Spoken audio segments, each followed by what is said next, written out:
Hello friends, I, CS Megha Manchanda Bajaj, welcome you all to my YouTube channel. And in this channel, हम जानेंगे what English language is all about, how we can learn English in an easy manner so that we can crack all the competitive exams in a single go.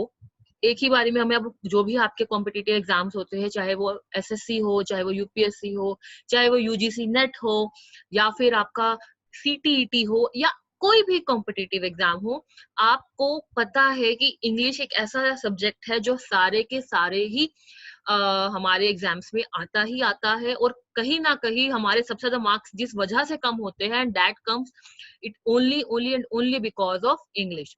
सो आज से हम एक नई start करने जा रहे हैं, एक नई शुरुआत करने जा रहे हैं. We will learn the basics, the minute details of English grammar. छोटी से छोटी चीज भी हम सीखेंगे ताकि जब हम एग्जाम में बैठे तो हमसे एक भी मिस्टेक ना हो. और ये एक ऐसा सब्जेक्ट होता है जिसमें even we can score full, और हमें फुल मार्क्स आए, सो दैट हमारे परसेंटेज इंक्रीज हो जाए और हमारे टॉप लिस्ट में नाम आ जाए and we can get good government job. So the point is, आज हम सीखेंगे पार्ट्स ऑफ स्पीच. ये हमारा पार्ट 1 होगा पार्ट्स ऑफ स्पीच का. इसका बाद होगा पार्ट्स ऑफ स्पीच का पार्ट 2. ऐसे करते करते आपकी एक सीरीज आएगी जो कि आपको बिल्कुल आपके कंसेप्ट को क्लियर कर देगी कि क्या एक्चुअली में ग्रामर होती है. आपने ये सोच के सीखनी है, you have to learn in that way that you are completely a beginner, और आपको पहले से कुछ भी नहीं पता. मैं यही सोच के आपको पढ़ाऊंगी, और हम उसके बेसिस पे हम इकट्ठे मिलकर, एक साथ मिलकर, together we will learn and crack all the competitive exam. तो आप सबसे एक रिक्वेस्ट होगी कि you please subscribe my this channel and press the bell button, so that जैसे ही न्यू वीडियो जब भी आए आपको सबसे पहले नोटिफिकेशन मिल जाए. तो आज जो हम शुरुआत करेंगे, that we will start with the grammar. Parts of speech, parts of speech तो हम सीखेंगे, बट मैंने आपको कहा आज बेसिक्स है, इंट्रोडक्शन है, तो क्यों ना हम ग्रामर फैमिली से मिले, क्यों ना हम जाने कि ग्रामर है क्या, इसकी फैमिली में कौन कौन लोग हैं. जैसे आपकी फैमिली है, मेरी फैमिली है, इसी तरह से ग्रामर की भी फैमिली है. बिल्कुल सही सुना आपने. तो चलिए स्टार्ट करते हैं ग्रामर फैमिली के ओरिजिन से, और इस फैमिली में कौन कौन से लोग होते हैं. तो आज के बाद जब भी आपको ये ग्रामर फैमिली इतने अच्छे से लर्न हो जाएगी कि आप कभी भी कंफ्यूज नहीं होंगे कि पार्ट्स ऑफ स्पीच में क्या क्या चीजें होती है और वो क्यों होती है. आज हम बेसिकली अपना कंसेप्ट क्लियर करेंगे पार्ट्स ऑफ स्पीच का. तो लेट्स स्टार्ट विद दिस. तो मैंने जैसे आपको बताया, हम शुरुआत करेंगे ग्रामर फैमिली. तो जो ग्रामर फैमिली की जो शुरुआत हुई थी वो हुई थी लंदन से. जी हाँ, बिल्कुल सही सुना आपने. तो there is a family in London, जहां पर एक कपल था, मैरिड थे. किन किन दो लोगों की शादी हुई थी, चलो हम वो भी डिस्कस कर लेते हैं. कपल कौन कौन सा था. एक कपल था मिस्टर नाउन. ठीक है, चलिए मैं थोड़ा इसको थोड़ा शॉर्ट कर देंगे, हम स्मॉल कर देंगे. और जो मिस्टर नाउन मेल थे, एंड मिस्टर नाउन की जो वाइफ थी वो थी मिसेस वर्ब.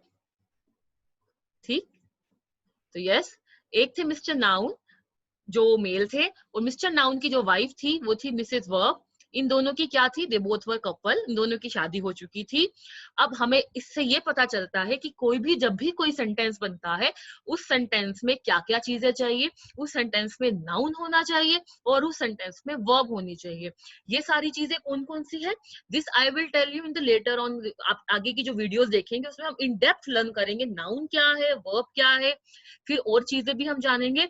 उसके बाद हम जानेंगे, हम जो प्रीवियस ईयर के क्वेश्चंस होंगे, जिस पैटर्न से क्वेश्चंस आते हैं, idioms, proverbs, all such things, हम एक एक एक एक करके we will learn, so that मिलकर एक इस जर्नी को अपनी फुलफिल करेंगे, पूरा करेंगे, और अपनी सक्सेस को हम प्रॉपरली बिल्कुल अच्छे से with in a single go एक ही बारी में कंप्लीट कर लेंगे. तो जैसे अभी मैंने बताया, एक थे मिस्टर नाउन और एक थी मिसेस वर्ब. ये दोनों हस्बैंड एंड वाइफ थे, और इनके 3 बच्चे थे. Yes, they were having 3 kids. चलिए देखते हैं कौन कौन थे इनके बच्चे. एज यू कैन सी, अभी मैंने आपको बताया दे वर हैविंग 3 किड्स.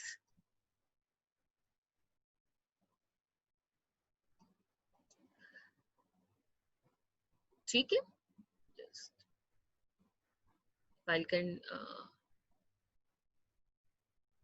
चलिए, they were having 3 kids. The kids were, first kid was pronoun, second were adverb, and the third one adjective. The correct pronunciation is adjective. Adjective नहीं होता, pronunciation D is silent and the correct pronunciation is adjective. Yes, 3 इनके बच्चे होते हैं. जो noun होता है वो होता है बेटा इनका, son होता है. ठीक है. अब जब बाकी की दोनों इनकी daughters होते हैं. मैं पूरा नहीं लिख रही, I am just using the acronym. ठीक. Now, अब आपने जैसे देखा pronoun, pronoun यानी कि son, son किससे रिलेटेड होगा? ऑब्वियसली नाउन से. तो नाउन की एब्सेंस में जितना भी काम होता है वो सारा का सारा कौन करता था? सन करता है. वो कौन होता है? pronoun. फॉर एग्जाम्पल, अगर हमने बोला mister A is a very hard working man, he used to wake up early in the morning, he does all his household chores in the morning, all day long he works so hard. So instead of using Mr. A again and again, हम क्या use कर रहे हैं? We are using pronoun he. तो noun की absence में जो भी काम किया जाता है वो कौन करता है? उनका बेटा करता है, जो कि उनका pronoun है. ठीक है. तो यहाँ पर हम लिख देते हैं, if I in absence of noun कौन आ जाता है? pronoun आ जाता है. Now next we have their 2 daughters, their 2 lovely daughters, adverb and adjective. अब जो adverb थी, as you can see even in the image,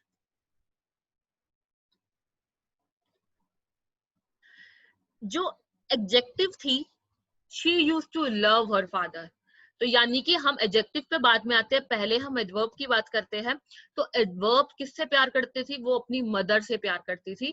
तो वो जितनी भी चीजें रिलेटेड होती थी अपनी मदर से, वो उसको ब्यूटीफाई करती थी, वो उसको क्वालिफाई करती थी. ठीक. और ऐसे ही एडजेक्टिव किससे प्यार करती थी? एडजेक्टिव ज्यादा अपने फादर से प्यार करती थी, वो अपने फादर से ज्यादा रिलेटेड थी तो होती है. तो वही एडजेक्टिव ज्यादा से ज्यादा किसको प्रेफरेंस देती है? अपने फादर को प्रेफरेंस देती है. तो अभी तक हमने जाना पार्ट्स ऑफ स्पीच में हमारे क्या क्या पार्ट्स आ गए. We got noun, we got verb, we got pronoun, we got adverb and we got adjective. So simple. Till now we have learned 5 things जिसमें noun मेन होते हैं. You all are aware. pronoun, noun को replace करते हैं. Noun को replace in the sense जब noun की absence में हम यूज करते हैं वो pronoun होता है. वर्ब, प्रॉपर जो वर्ब होता है, वर्ब एक जिसको हिंदी में बोले proper main action word, वो we call it verb. Then we have adverb, then we have adjective. After that उनको एक helping hand की भी need थी. They were having helping hands. उनके जो helping hands थे यानी कि उनके जो servants थे, they were having 2 servants actually. कौन कौन से उनके servants थे? Preposition and conjunction. ठीक. और इनका क्या काम क्या होता था? हमेशा ही इस पूरी फैमिली को यानी कि इस पूरे सेंटेंस को ब्यूटीफाई करना, कनेक्ट करना, इस पूरे सेंटेंस को एक प्रॉपर शेप देना. तो एक सेंटेंस में ये सारी की सारी चीजें बहुत ही ज्यादा मैटर करती है. दैट इज वाई हम इनको क्या बोलते हैं? We call it parts of speech. For example, parts of body. एक बॉडी में जितने भी बॉडी के पार्ट्स है, हर एक बॉडी पार्ट का एक अपना इंपॉर्टेंस होती है. एक एक पार्ट से जुड़कर एक कंप्लीट बॉडी बनती है. उसी तरीके से जब हम कोई स्पीच प्रिपेयर करते हैं, जब हम कोई सेंटेंस प्रिपेयर करते हैं, तो एक एक पार्ट की एक अपनी वैल्यू होती है. जब तक हमें ये चीजें ही नहीं पता होंगी ये क्या पार्ट्स होते हैं, तब तक हम उस वैल्यू को एनहेंस नहीं कर सकते. तो टिल नाउ आपने देखा noun, verb, pronoun, adverb, adjective, preposition and conjunctions are the parts of speech. और एक और मेंबर होता है जो इनको इनके सुख दुख का साथी होता है, यानी कि आप समझ लीजिए इनकी फैमिली का एक क्लोज फ्रेंड होता है, जो कि होता है which is interjection.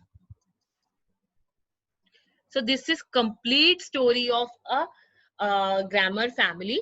जो कि नेक्स्ट क्लास में हम 1 by 1 बहुत ही इजी मेथड से, जो कि मेरा होता है I call it formula method, we will try to learn it from formula method, so that हमें इजीली उसको याद रख सके और हम उसको आगे लॉन्ग रन तक उसको कंप्लीटली कभी भी कुछ गलती ना करें. So till then wait for the next video. I hope आपको वीडियो फ्रूटफुल लगी होगी, and do subscribe this channel. Till then, thank you so much and prepare well.